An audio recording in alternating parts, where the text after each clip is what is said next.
Ek groet vir jou in die wonderlike naam van Jesus Christus ons Here. Baie welkom vandag by ons tweede oordeenking in ons reeks wat handel oor die saligsprekinge van Jesus. Ek is Dominee Adriaan Swart en is my heerlik om vandag saam met jou stil te word rondom die woord van die Here. Ons lees vandag saam Matteus 5 vers 4. Salig is die wat treur, want hulle sal vertroos word. Liewe vriende, die woord van Jesus in die saligsprekinge klink dikwels vreemd vir die wêreld. Wie sou ooit sê dat mense wat treur, geseënd of gelukkig sal wees? Gewoonlik probeer ons pyn, hartseer en verdriet vermy in ons lewe.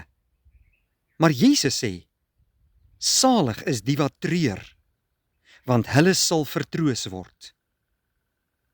Van watter treur praat Jesus hier? Hy verwys in die eerste plek na die droefheid oor sonde, ons eie sonde en die sonde in die wêreld rondom ons.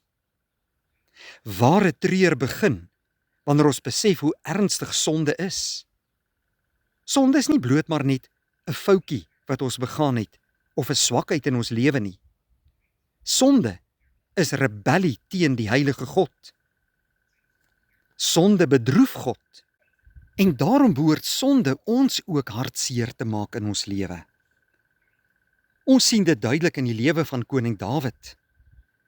Nadat die profeet Nathan hom oor sy sonde met Batsaba aangespreek het, het Dawid diep berou gehad. En in Psalm 51 bid hy, wees my genadig, o God, na u goedertierenheid. Dawid probeer nie sy sonde wegsteek nie. Hy blameer niemand anders nie. Hy kom gebroke voor die Here en bely sy skuld. Liewe vriende, daar is 'n groot verskil tussen spyt oor die gevolge van sonde en ware berou oor sonde self. Ware berou sê, Here, ek het teen u gesondig. Maar hier is die wonderlike troos van die evangelie. God verwerp nie 'n gebroke hart nie. Psalm 34 vers 19 sê, die Here is naby die wat gebroke is van hart, en hy verlos die wat versla is van gees. Die Here trek nie weg van die berouvolle sondaar nie. Hy kom juis nader na hom toe. Jesus het tydens sy aardse bediening telkens mense ontvang wat gebroke was oor hulle sonde. Dink maar aan die tollenaar in die tempel. Die vrou wat Jesus se voete met haar trane nat gemaak het. Of Petrus wat bitterlik geween het nadat hy die Here verloon het. Christus het hulle nie verwerp nie. Hy het hulle in genade ontvang.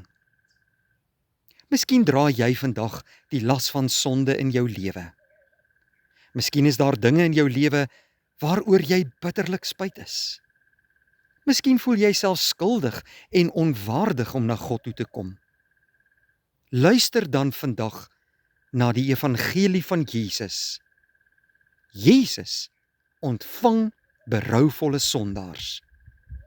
Maar die grootste troos lê daarin dat Christus self ons sonde gedra het. Aan die kruis het Jesus die straf vir ons sonde op hom geneem.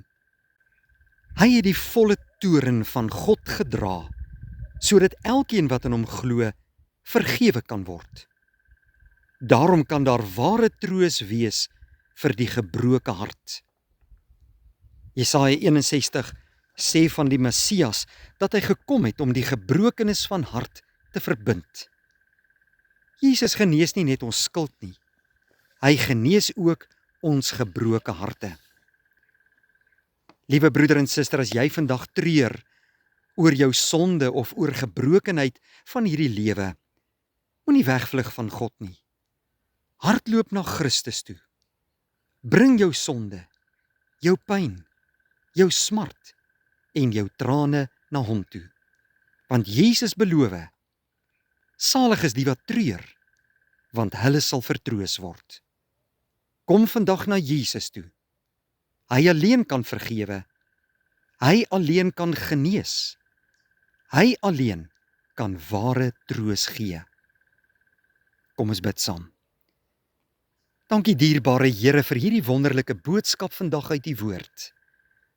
Ons loof en prys U omdat U ons die ware vrede van Jesus gee. Dankie dat U ons nooit sal verstoot of verlaat nie. Maar dankie dat U ons ook nader trek deur die Gees. Wil U vir ons hierdie mooi dag seën, beskerm, behoed en bewaar ons en oorspoel ons met U liefde en genade. In Jesus naam bid ons dit. Amen. Baie dankie vriende, 'n geseënde dag.